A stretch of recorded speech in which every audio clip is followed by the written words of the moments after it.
Get out of my way, kid, this is my seat. The man's voice cut through the cabin as he sank deeper into 3A, ignoring the pink boarding pass, trembling in Imani's hand. Passengers froze their silence, complicit, as a 10-year-old billionaire's daughter stood her ground against a grown man twice her size. Lorraine's pleas fell on deaf ears. The flight attendants hesitated, fearing a scene. What Gerald didn't know was that every sneer, every insult, was already being recorded. And before the wheels ever left the tarmac, the entire world would watch a child's quiet courage shatter his arrogance and ground the flight itself. The automatic doors slid open at Dallas Love Field Airport, and the sound of rolling suitcases filled the air. 10-year-old Imani Barrett walked beside her nanny. Lorraine Parker, her tiny hands gripping a shiny pink backpack for most kids flying, was an adventure in itself for Imani. This was special. It was the first time she was flying first class, and she had been talking about it nonstop since they left the house. Her hair was braided neatly with small beads clicking together. When she turned her head, she wore a simple lavender hoodie with the word genius stitched across the front, a gift from her father after she aced a math competition. There was nothing pretentious about her. She wasn't the type to brag about her family's wealth, though everyone around her seemed to know the Barrett name. Lorraine adjusted her tote bag on her shoulder and bent down to whisper, "Imani, you remember your seat number?" Imani nodded quickly, proud that she'd memorized it. "3, a window seat," she announced with a smile. Her voice bouncing with excitement, other passengers glanced at them as they joined the boarding line. Some smiled politely, others barely noticed eyes glued to their phones. Lorraine checked her watch. Everything seemed smooth. She wanted this flight to go without any trouble. Imani's father, one of the most recognized self-made billionaires in Texas, trusted her to keep his daughter safe, and she didn't take that lightly when they finally reached the jet bridge. Imani skipped a little, tugging Lorraine's hand. The air grew cooler as they stepped onto the plane. The cabin smelled faintly of leather seats and the faint, sterile scent of cleaning spray. First class wasn't packed yet, so it felt calm. Soft lighting, wide seats, people quietly settling in. Imani stopped for a moment, soaking it all in. She whispered, "It's like the pictures, but better." Lorraine chuckled, guiding her forward. "Okay, 3A, let's get you settled." The little girl LED, the way scanning the row numbers, her backpack bouncing. She spotted row 3 and lit up. But her smile faltered when she saw something she didn't expect. Seat 3A wasn't empty. A heavy-set man, maybe in his mid-50s, sat there with his arms crossed. He had pale skin that flushed easily, short, thinning hair, and a round face set in a smug expression. His black polo shirt stretched tight across his stomach, and a half-open newspaper rested on his lap. He didn't look up as Imani paused in front of him. Instead, he shifted slightly, as if to make himself more comfortable, claiming space that wasn't his. Imani looked at Lorraine, then back at the man. Her voice came out soft but clear. "Excuse me, sir. That's my seat. 3A. She held up her boarding pass with pride, pointing at the number. The man finally looked up, his pale blue eyes narrowing, his lips curled into something between a smirk and a sneer. "I think you've made a mistake, little girl. This is my seat." Lorraine immediately stepped in, her tone polite but firm. "Sir, she's correct. This is her assigned seat. Here's her boarding pass." She extended the slip toward him. He didn't bother looking at it. Instead, he waved a dismissive hand. "I'm sure there's been a mix-up. Why don't you take her to the back? That's where kids usually sit." The words hung in the air like smoke. A couple of nearby passengers turned their heads. A young woman across the aisle glanced quickly, then looked down at her phone. A man 2 rows ahead pretended to adjust his headphones. Though his eyes darted to the scene in the reflection of the window, Imani stood still, clutching her pass. Her small face didn't twist into anger or tears. Instead, she stayed quiet, her eyes fixed on the man who had just taken what was rightfully hers. There was something about her silence that made the situation sting more. She wasn't throwing a tantrum. She was simply standing there with dignity, as if silently saying, "I know what's mine." Lorraine's voice hardened. "Sir, she's assigned to 3A. Please check your ticket. We don't want to make this harder than it needs to be." The man leaned back in the seat, folding his arms tighter across his chest. "Listen, I paid for first class. I'm not giving up this seat for a child who probably doesn't even understand the difference. You can make her comfortable in coach. I'm not moving." The tension thickened. The flight attendant at the front of the cabin noticed, pausing, mid-step. Passengers glanced, whispered, then quickly looked away. Nobody wanted to get involved, but everybody knew something wasn't right. But instead of breaking the silence, Amani straightened her shoulders. She didn't cry, didn't beg. She simply stood there holding her boarding pass like a shield, her eyes steady on the man who thought he could take what belonged to her. But this was only the beginning, and the cabin was about to feel a lot heavier than anyone expected. The aisle felt narrower than ever as Lorraine tried to keep her cool. She'd been in uncomfortable travel situations before, but this one felt different. The man, Gerald Whitford, according to the boarding list tucked into his pocket, wasn't budging. His pale cheeks were red, not from embarrassment, but from the arrogance of someone who believed he was untouchable. Sir, Lorraine said again, holding the boarding pass right in front of him. "This isn't a debate. The ticket clearly says, 3A, you're in her seat." Gerald's jaw shifted as he chewed on his own. "Defiance, and I'm telling you. I'm staying right here. What's she going to do? Kick me out herself." He chuckled, a low, smug sound that made the nearby passengers sink further into their seats. Imani gripped her backpack straps tighter. She didn't understand why a grown man would act this way in her young mind. Rules were simple. You buy a ticket, you sit in the seat that matches it. She tilted her head slightly and asked, "Why are you being mean?" "I am supposed to sit there for the first time." His smirk faltered, but only for a moment. Gerald shifted the newspaper on his lap, snapping it open again as though the conversation was beneath him. "Kids don't need first class, it's wasted on them. She'll be fine in the back." Lorraine's patience thinned. You don't get to decide that she belongs here by now. More passengers were paying attention. A couple, sitting diagonally behind, leaned toward each other, whispering. A man in business attire pulled out his phone, pretending to scroll, but angled it just enough to record if things escalated. The flight attendant finally stepped forward. She was a tall woman, with auburn hair pulled neatly into a bun, her name tag reading Kimberly. She forced a professional smile. "What seems to be the problem here?" Lorraine exhaled sharply, grateful for the backup. "The problem is that my ward's seat has been taken. She has 3A, but this gentleman refuses to move." Kimberly turned to Gerald, keeping her voice. "Even, sir, may I see your boarding pass?" He rustled the newspaper, pretending to search his pocket, but didn't hand anything over. Instead, he leaned back in the seat like a king refusing to leave his throne. "You don't need to see it. I know where I'm supposed to be. I'm comfortable right here." Amani watched closely, her small chest rising and falling as she tried to keep calm. She glanced up at Lorraine, then at Kimberly, then back to Gerald. She wanted to believe that adults would solve this fairly. Kimberly hesitated. Her eyes darted between Gerald's flushed face and Lorraine's tightening jaw. "Sir, we need to verify your seat number, please." Gerald leaned forward, lowering his voice, but not his arrogance look.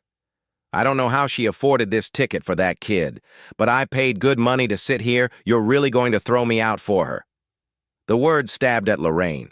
It wasn't just about the seat anymore. It was about the way he looked at Amani as if she didn't belong. Lorraine's voice sharpened. "This isn't your choice to make. She has every right to sit here, show your ticket, or get out of the way." The whispering around them grew louder. A man 2 rows back muttered, "Can you believe this?" While a woman in the aisle seat shook her head slowly. Nobody intervened, but everyone watched. Amani took a small step forward, clutching her boarding pass in both hands. Her voice was quiet, but steady. "I'm not moving. This is my seat. Please, just let me sit down." Something about her calmness made Gerald shift uncomfortably for the first time. He didn't expect resistance from a child. His mouth opened, but no words came out right away. He coughed, then muttered, "Kids these days think they own the world." Kimberly glanced toward the front of the cabin, signaling discreetly to another crew member the situation was slipping beyond polite conversation. Lorraine noticed the signal and clenched her jaw. She didn't like how long this was dragging on.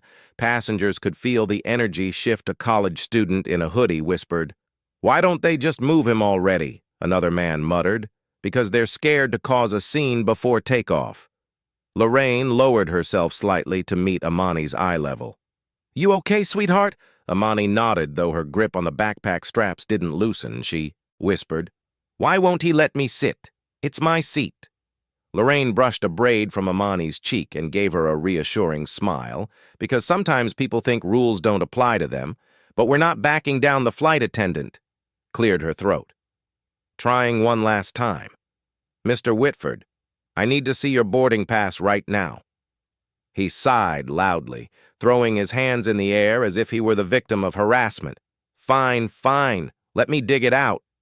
He fumbled in his pocket, pulling out the stub. Kimberly took it, scanning quickly, her brows knitted together. Her voice dropped. But it was clear enough for those nearby to hear, "Sir, your seat is 8C, not 3A." The whispers turned into a low ripple of gasps. Gerald's cheeks flushed deeper, but he wasn't ready to surrender. He leaned back in the seat again, folding his arms. "That's impossible. There must be a mistake in the system. I'm not moving."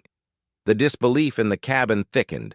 Everyone knew the truth now. Everyone could see the pass in Kimberly's hand, but Gerald still clung to the seat, determined to prove that his comfort outweighed a little girl's right to sit where she belonged. But what nobody realized yet was that this was about to drag the entire flight into a standoff, far bigger than just one seat. The air inside the cabin felt heavy, like everyone was holding their breath. Kimberly, the flight attendant, still had Gerald's boarding stub in her hand, clearly showing his seat was in row 8. But the man wouldn't budge. He leaned back, arms crossed, chin tucked into his chest as if digging in for a fight. Lorraine's lips pressed into a thin line. She'd dealt with rude people before, but this was different. Her voice cut sharp through the tense silence. "The proof is right there. 8C. You're not supposed to be here now either. You move or we'll make sure someone moves you." Gerald snorted, his belly shaking under his stretched polo shirt.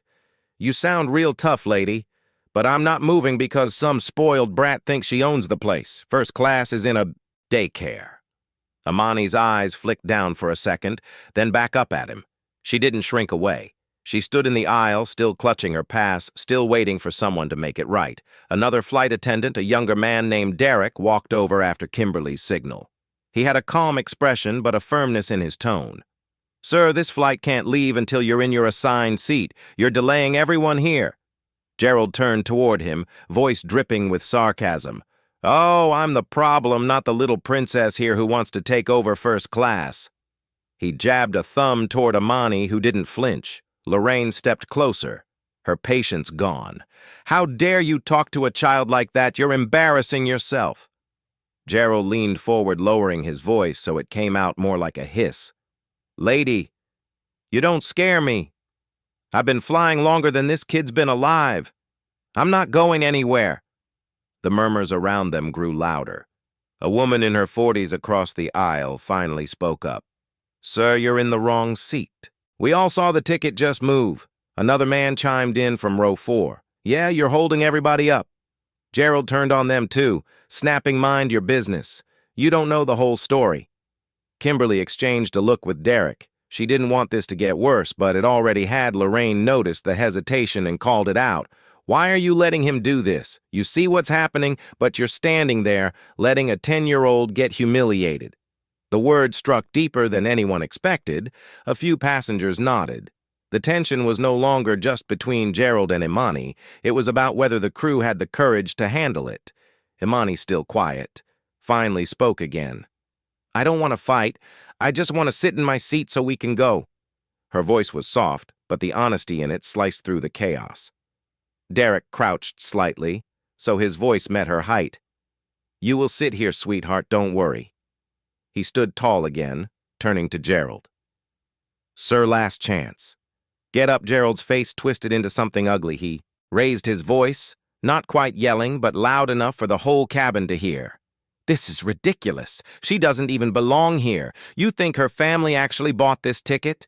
This is some scam, and you're all falling for it. Gasps rippled across the rows. Lorraine's eyes widened in fury. You have no idea who you're talking about, and even if she wasn't the daughter of, she stopped herself, shaking her head. It doesn't matter who she is. She has the ticket, end of story. Amani swallowed, staring straight at Gerald. She didn't raise her voice, didn't argue. She just said, "You know you're wrong." The simplicity of her words made a few people clap softly, almost like an instinctive response. Gerald turned scarlet. "Oh, so now you're clapping for a kid." Pathetic. Kimberly's radio crackled. She whispered quickly into it, then looked at Gerald one more time. "Sir, if you refuse to comply, we'll have to remove you from the aircraft." Gerald slammed his newspaper shut, the sound echoing through the cabin. "Go ahead, let's see." "You try?" The murmurs turned to full-blown conversations, a man muttered. "We're never leaving on time," a young woman said under her breath. "They should have dragged him out already." Lorraine placed a hand on Amani's shoulder, whispering softly, "Stay calm, baby girl. Don't let him see he's getting to you." Amani nodded, standing tall despite her small frame. Her silence screamed louder than any tantrum ever could. The flight attendant stepped back, waiting for the captain to arrive. Passengers leaned into the aisle, whispering, recording. Watching, everyone knew now. This wasn't just a disagreement over a seat. It had become a standoff, and the whole cabin was caught in it. But what none of them realized was that the standoff would drag in more voices, and soon everyone on that plane would have to choose where they stood. The cabin felt like a classroom where the teacher had stepped out, everyone buzzing, whispering, watching the tension grow without anyone fully stepping in. The air vents hissed faintly overhead, but no one could ignore the scene unfolding in row 3. Gerald still clung to the seat like a stubborn child, arms folded, jaw tight. Amani stayed in the aisle with Lorraine's hand resting gently on her shoulder. She wasn't crying, wasn't shouting, just standing there. Her little fingers gripping the strap of her backpack, her calmness unsettled. More people than if she'd thrown a tantrum. Passengers leaned toward each other. A college-age guy in a gray hoodie whispered to the woman next to him, "Man, this is wild! They showed him the ticket and everything!" The woman shook her head. "It's not just about the ticket. Look how he's looking at her like she doesn't belong here 2 rows back." An older couple spoke in low voices. The wife murmured, "Why don't they just throw him out already?" Her husband sighed, "Because they don't want the headlines." Imagine the story playing grounded because of a seat argument. The whispers weren't private anymore. They layered over each other like background music. Everyone talking, but no one brave enough to stand in the aisle with Amani. Lorraine noticed it. She raised her voice just enough so nearby passengers could hear. "You all see what's happening. He's taking her seat. Are you really going to sit there and pretend it's not happening?" A few heads turned away quickly, guilty looks flashing across faces. Nobody wanted to be the one to step into a confrontation from the back of first class. A man in a navy blazer finally spoke up. "The flight attendants need to handle this. That's their job." "Yeah," another voice chimed in, "but they're dragging their feet." Kimberly stood stiff arms at her sides, her professional mask cracking around the edges. She looked like she wanted to fix it, but didn't want the situation to spiral into chaos. Derek, standing behind her, kept his eyes on Gerald. Jaw set, Gerald, fueled by the fact that nobody was physically removing him, raised his voice. "You see, nobody's making me move because they know I'm right. This seat's wasted on a kid." A murmur of disapproval swept. Across the rows, a woman with braided hair shook her head. "What's wasted is all of our time because you can't follow the rules." Gerald shot her a glare. "Mind your own seat." Amani's soft voice cut through again. "I just want to sit down." That single sentence hung in the air, quieting the whispers for a moment. There was something about the innocence in her tone that shamed the adults who had been too afraid to speak louder. A man in his 30s leaned into the aisle and said firmly, "Kid's right. Let her sit." Another passenger followed. "Yeah, this is ridiculous still." Gerald stayed planted. His knuckles whitened as he gripped the armrest. He was sweating now, beads glistening on his forehead, but his pride wouldn't let him back down. Lorraine sighed, leaning down to whisper in Amani's ear, "You're doing amazing. Don't let him see you're tired." Amani nodded, clutching her boarding pass tighter. Her eyes, though young, held a seriousness that made even some of the passengers uneasy. She wasn't looking away behind them in row 5. A teenager whispered to his mom, "Why is he picking on a kid that's messed up?" His mom whispered back, "Because people like him think they can get away with it." The cabin became a chorus of quiet conversations, each side of the aisle split between frustration, disbelief, and fear of getting involved. Some people pulled out their phones. Others tried to bury themselves in magazines or screens pretending it wasn't happening. Lorraine straightened her shoulders and turned to Kimberly. "You see? Everyone knows he's wrong. If you don't handle this, you're letting him humiliate her in front of the whole cabin." Kimberly hesitated, then nodded faintly. "We've already contacted the captain." Gerald smirked, twisting her words. "See, even the captain has to deal with this just for me. That should tell you who's in charge here." Passengers groaned. The college student muttered loudly, "You're not in charge of anything, man. You're just stubborn." But Gerald didn't hear him or pretended not to. He leaned further back into the seat, eyes closing for a second, like he was settling in for a long battle. Amani's voice, barely above a whisper, reached him. "You know you're stealing." He opened his eyes, startled, then scoffed. "Stealing, don't be dramatic." But her words echoed in the cabin. A 10-year-old had said what everyone was thinking, and it made Gerald squirm. But before anyone could push him further, the heavy footsteps of the captain were already making their way down the aisle, and the atmosphere shifted instantly. The sound of polished shoes against the cabin floor made heads turn. Captain Russell Hargrove, a tall man in his late 40s with salt and pepper hair, appeared in the aisle. His presence carried authority. People instinctively sat straighter. Whispering stopped, and even Gerald shifted slightly. Though he tried to look unfazed, Captain Hargrove's voice was calm but heavy with expectation. "What's going on here?" Kimberly stepped forward quickly, holding Gerald's boarding stub like it was evidence in a trial captain passenger in Seat 3A refuses to move. His assigned seat is 8C.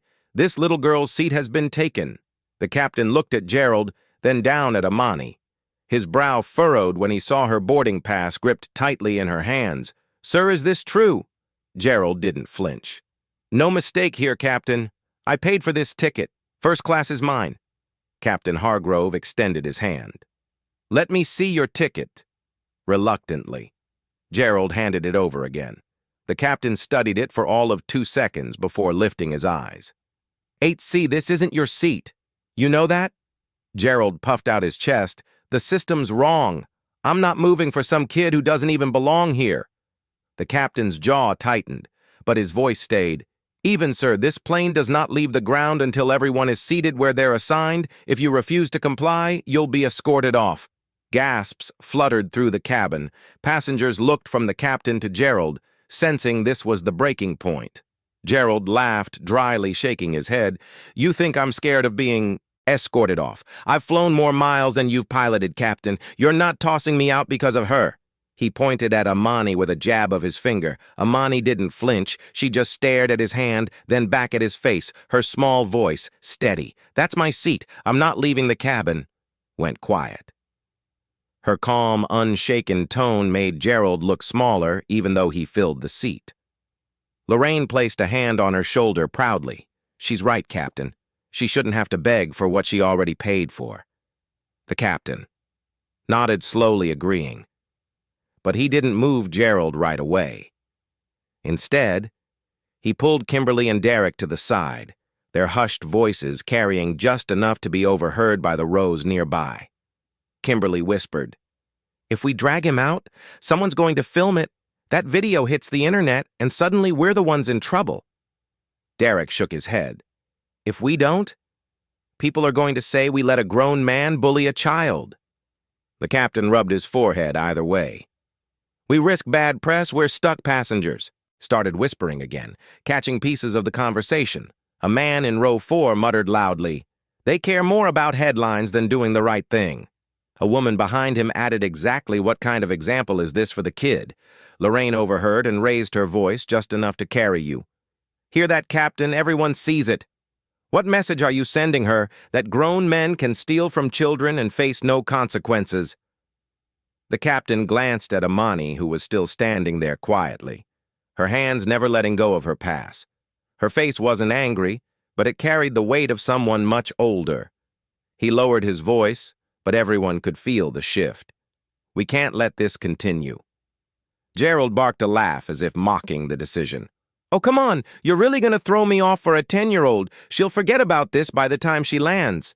Amani finally spoke again, looking right at him.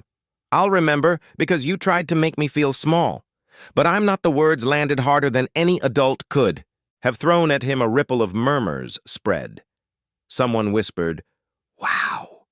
Another voice said softly, "That kid's braver than all of us." Gerald's smirk faltered for the first time. His knee bounced nervously, betraying the arrogance he still tried to project. Captain Hargrove straightened his shoulders. Decision made, Mr. Whitford. Last chance. Take your assigned seat, or be escorted off this aircraft. The cabin held its breath. Everyone was waiting for the outcome. Their phones angled discreetly, ready to catch what came next.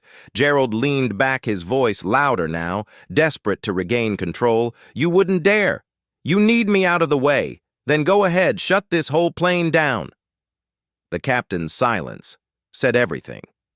Kimberly's radio crackled with the voice of ground staff waiting on standby. Passengers exchanged nervous glances.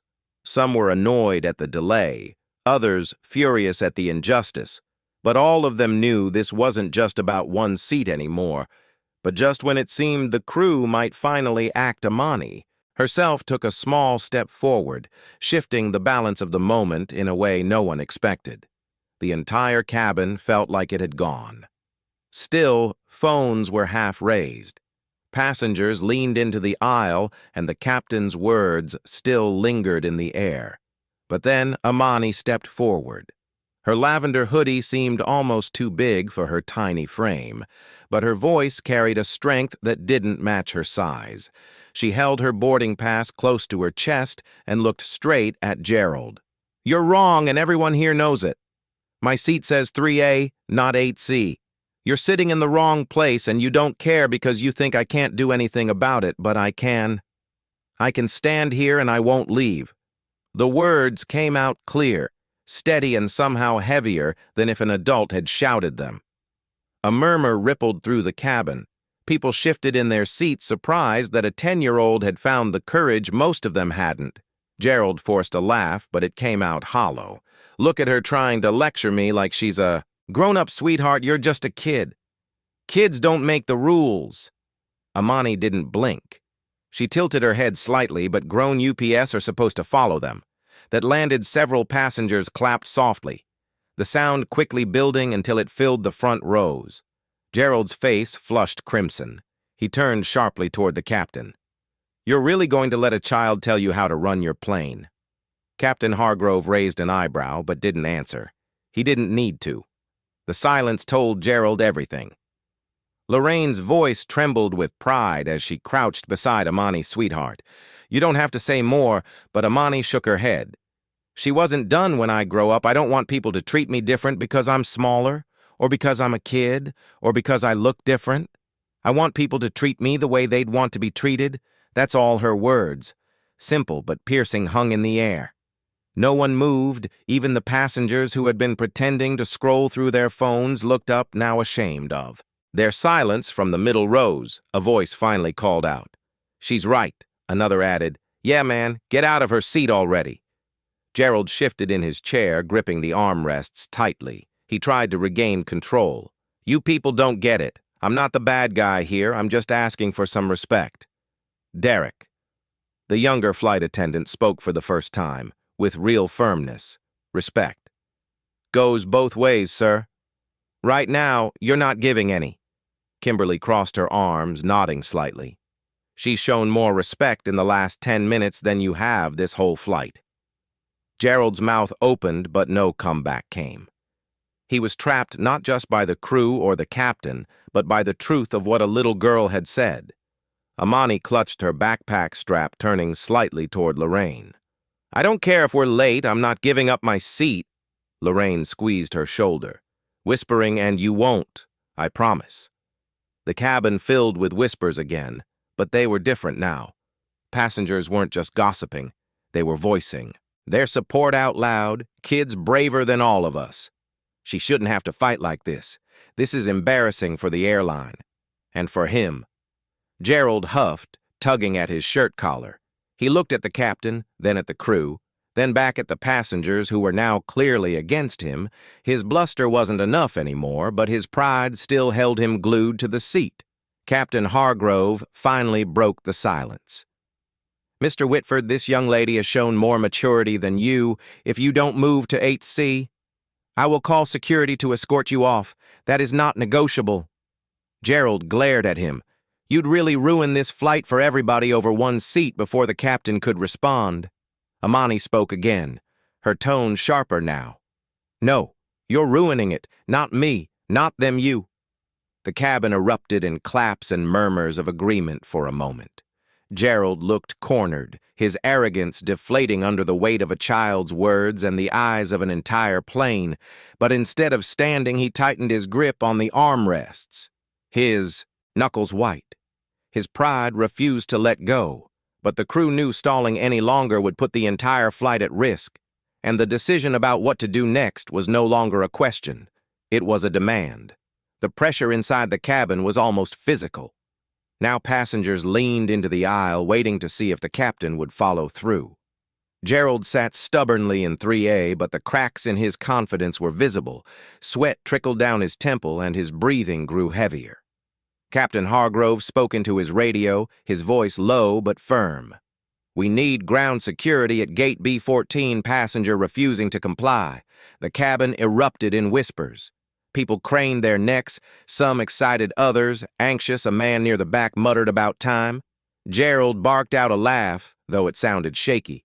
You're calling security for me over her.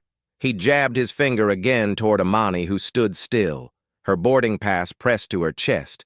The captain didn't flinch. Yes, sir, for you. Amani's eyes widened slightly, but she didn't back. Down, she whispered to Lorraine. Does this mean he's leaving? Lorraine crouched down beside her, brushing a hand across her braids. It means he doesn't get to win just because he's loud. Derek stepped closer to Gerald, his voice steady. Sir, for your own sake, I suggest you move before security arrives. Gerald shook his head, his pride refusing to bend. No, you want me out. You'll have to drag me. Let everyone film it. Let the whole world see. Passengers murmured again. Some lifted their phones higher. Eager to capture the moment, a woman whispered, He actually wants to be dragged out. He's lost it. Kimberly tried one last attempt. Mr. Whitford, please don't make this harder than it needs to be. Think about the other passengers. Gerald's lips curled into a bitter smile. I am thinking about them. I'm standing up for them. Nobody wants to admit it, but first class is for people who earned it, not for little girls playing princess. The words hit the cabin like a slap. Gasps, groans, and even a few angry shouts filled the air. Lorraine rose to her full height, her voice sharp. How dare you? She has every right to be here, more right than you, considering your seat is back in row 8. Amani's eyes didn't waver. She said softly, You don't get to decide who belongs. You're not the boss here. Gerald leaned forward, his face twisted in frustration. You think you're tough? Huh? You're just a kid. Before Amani could respond, the aisle behind them shifted. 2 uniformed security officers entered the cabin. Their expressions neutral but serious. The sight of them caused Gerald to stiffen. Though he tried to keep his composure, one officer spoke firmly. Sir, you've been asked multiple times to comply. You are not seated in your assigned place. You need to come with us. Gerald's bravado cracked his voice, rose louder than before. This is harassment. I'm not leaving. I paid for this flight. You can't treat me like a criminal. The officer's tone didn't change. We can and we will either move now or we will remove you, passengers whispered some cheering. Under their breath, the college student muttered. Finally, Gerald looked around, searching for support, but found only glares and shaking heads. The passengers weren't on his side anymore, if they ever had been. He turned to Amani, his face twisted with frustration. You happy now you're ruining everything? Amani's small voice cut back steady and calm. I didn't ruin anything, you did. The words silenced him for a moment. Even the officers paused, as if impressed by her clarity. Lorraine stood tall, her arm protectively around Amani. It's over, Gerald. Stop embarrassing yourself, but Gerald's pride wouldn't let go. He shoved his arm against the seat back, anchoring himself. I'm not moving. The officers exchanged a look, then stepped forward. The passengers leaned into the aisle, some holding their breath, others holding up their phones. The first officer said firmly, Sir, final warning. Gerald's face turned beet red. Then do it, drag me out. Show everyone how this airline treats paying customers. The officers moved in each. Grabbing an arm, Gerald flailed his protests, echoing through the cabin. But his bulk couldn't stop trained hands. Passengers gasped. Some shouted. Others clapped. Amani watched quietly, her grip on Lorraine's hand tight, but her eyes unblinking. She didn't look away, didn't flinch. She just watched as justice finally arrived. Not through anger, but through patience and truth. But while Gerald was being hauled out, nobody expected the fallout that came next. The plane itself wouldn't be leaving anytime soon. The cabin buzzed with energy as Gerald was hauled down the aisle, still kicking and shouting. His voice echoed even as the security officers pushed him through the jet bridge. This isn't over. You'll hear from my lawyer. All of you are sheep. The door closed behind him, and for the first time since boarding, the cabin exhaled. Passengers clapped, some louder than others. A woman across the aisle said, About time, the college kid in the hoodie chuckled. I can't wait to see that video online. Lorraine bent down to Amani's level. It's over, sweetheart. You did it. Amani shook her head softly. No, he did it to himself. Her words struck Lorraine in the chest, almost making her tear up. This wasn't just a child parroting what she heard at home. This was Amani processing, standing taller than anyone expected. Kimberly cleared her throat, trying to regain control of the cabin, ladies and gentlemen. Thank you for your patience. We'll be departing shortly. But she didn't sound convinced.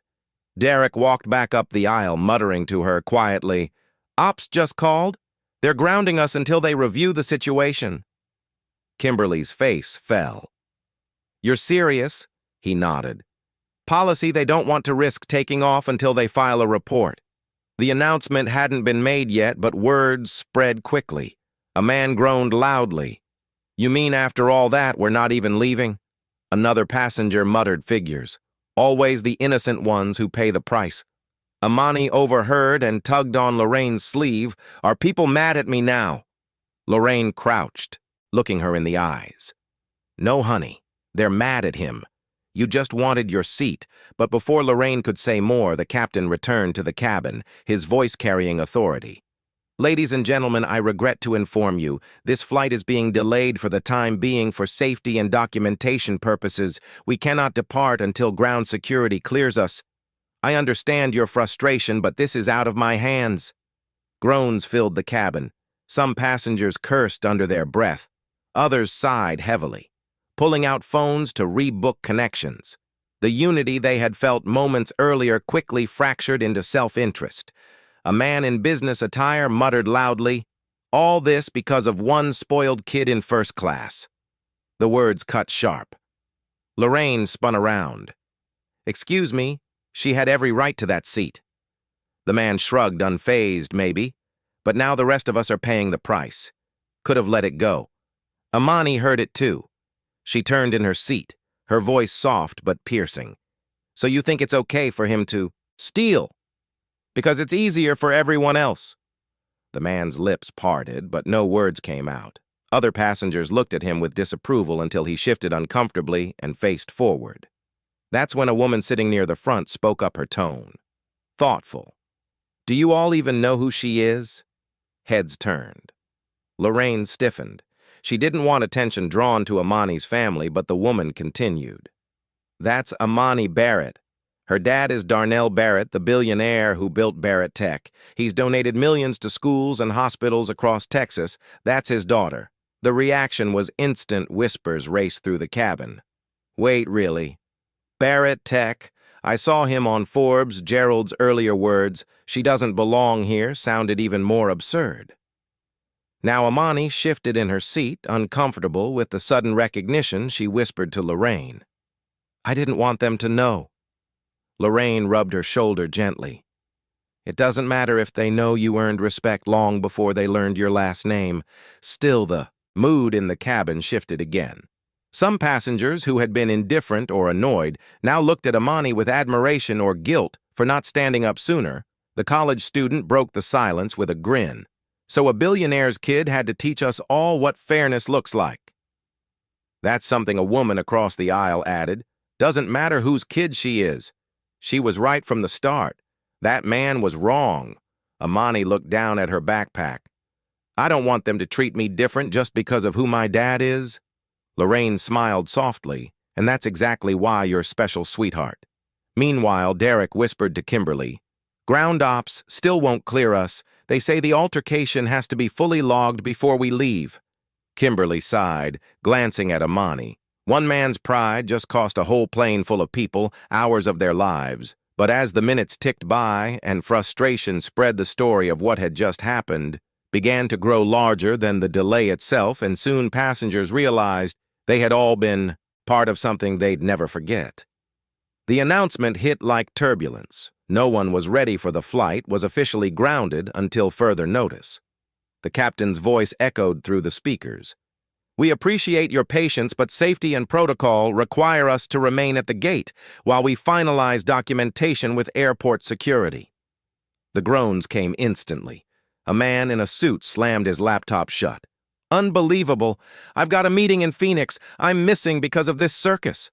A mother juggling a toddler muttered, "Try explaining this to a 2-year-old." Phones lit up as people rushed to rebook or complain online.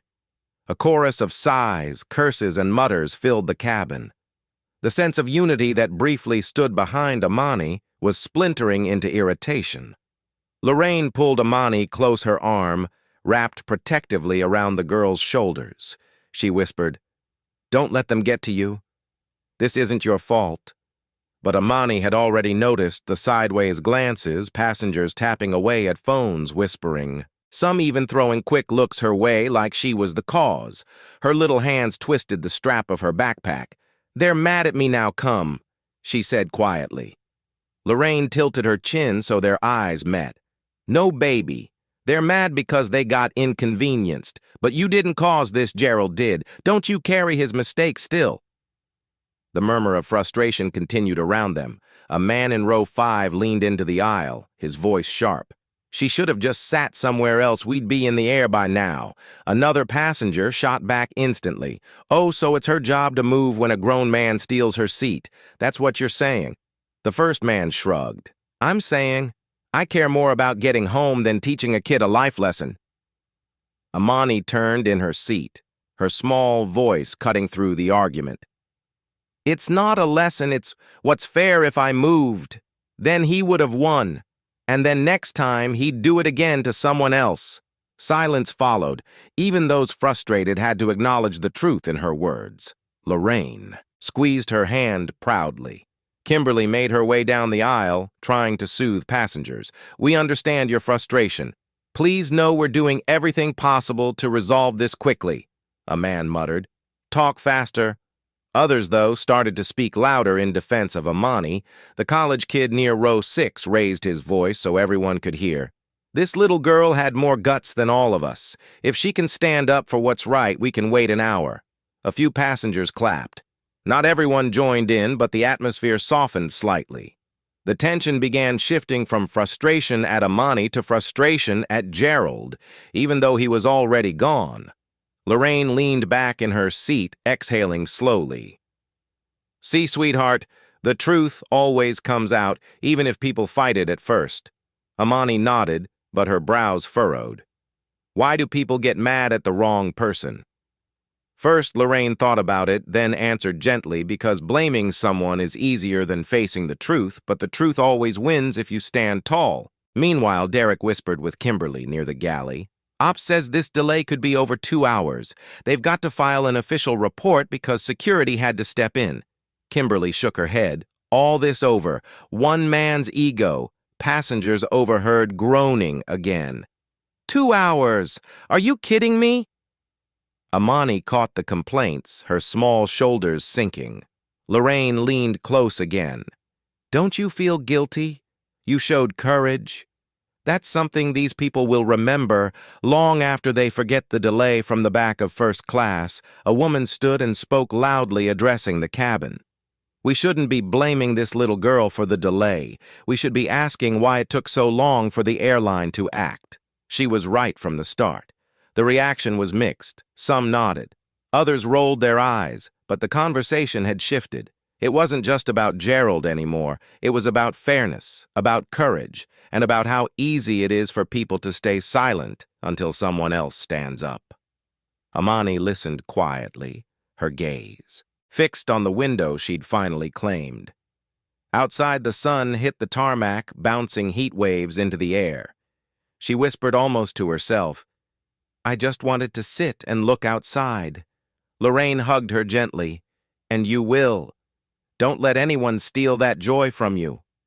The flight might have been grounded, but something more important had already taken off inside that cabin. A reminder to every passenger that silence helps the wrong side, and courage doesn't always roar. Sometimes it just stands quietly in the aisle, refusing to move. But while the plane sat motionless at the gate, the story of what had just happened was already leaving the cabin, spreading to phones, social media, and soon the whole world. By the time the flight attendants announced they were still waiting on clearance, the mood in the cabin had shifted again. People were restless, but the fire of the argument had dimmed. Phones buzzed with notifications as passengers uploaded clips to social media. Whispered conversations turned into half-joking remarks about viral fame. The truth was, everyone knew they had just witnessed something that would live beyond this flight. Lorraine brushed her hand through Imani's braids. The little girl sat back in her seat. At last, gazing out the window, her boarding pass was still in her lap, as if she didn't want to let go of it until the wheels actually left the ground. "You handled that better than most grown UPS would have," Lorraine whispered. Imani turned her head, her eyes thoughtful. "I didn't want to. I just wanted to sit, but he made me feel like I wasn't supposed to be here." Lorraine's voice softened. "That's exactly why it was important. You stood your ground. Sometimes people will test you, not because you're wrong, but because they want to see if you'll give up, and you didn't." Imani nodded slowly, then looked back toward the aisle where Gerald had sat. "Do you think he's still mad?" Lorraine chuckled under her breath, probably, but his anger doesn't change the truth. He was wrong, and everybody knows it now. Woman across the aisle leaned over. "Sweetheart, you were brave. Don't ever let someone take from you what's yours. People like him. They thrive when others stay quiet." Imani gave a small, polite smile. She was shy about the attention, but her eyes brightened at the kind words. Not everyone was so gentle, though. The businessman in row 5 sighed heavily. "Brave or not, we're still stuck here. Some of us have lives to get back to." Lorraine's head snapped in his direction, but Imani tugged her sleeve before she could respond. The little girl spoke for herself. "You're mad because we're late. But if I gave up my seat, you'd still be mad. People like him don't stop when they get their way. They just take more. Would you want that to happen to you?" The man blinked, caught off guard. He didn't answer. The cabin fell into a hush, and for the second time that day, Imani's words carried farther than any adult's argument could. The college kid grinned, breaking the silence. "She's smarter than half the professors I know." That got a few chuckles, lightening the mood. The captain reappeared, addressing the cabin. "We've been given clearance to depart in the next 30 minutes. Thank you for your patience. I know this wasn't the flight you expected. Passengers clapped lightly. Relief replaced some of the frustration. The tension finally began to lift as the crew prepared again for departure. Lorraine leaned close to Amani. Remember this moment, baby. Not because it was hard, but because you stood tall. The world won't always be fair. People will test you, doubt you, even steal from you. But if you know your worth, you'll never let them win. Amani whispered almost like a promise to herself. I won't. The engines hummed to life. The cabin vibrating gently. Passengers shifted in their seats, buckling belts, tucking away phones outside the runway stretched long and waiting. The incident might have delayed the flight, but it had left something behind, too. A reminder that respect isn't about size, age, or status. It's about treating people the way you'd want to. Be treated. Some passengers would tell the story as an inconvenience. Others would share it as a headline. But a few, those who had really listened, would remember the courage of a 10-year-old girl who stood her ground without shouting, who reminded them that fairness doesn't ask for permission, it demands to be honored. As the plane taxied forward, Lorraine squeezed Amani's hand. You did good. Amani looked back at her with a small smile. I just wanted my seat, and maybe that was the lesson all along. Sometimes justice isn't about winning a fight. Sometimes it's about refusing to shrink, even when the world tries to push you back. This story reminds us that silence in the face of wrong only helps the wrong side. Courage doesn't always roar. It can stand quietly, holding its ground, refusing to be moved. If this story moved, you take it with you. Speak up when you see unfairness. Teach the next generation to stand tall, no matter their size or age. And remember, true respect is never given to those who steal it. It belongs to those who earn it.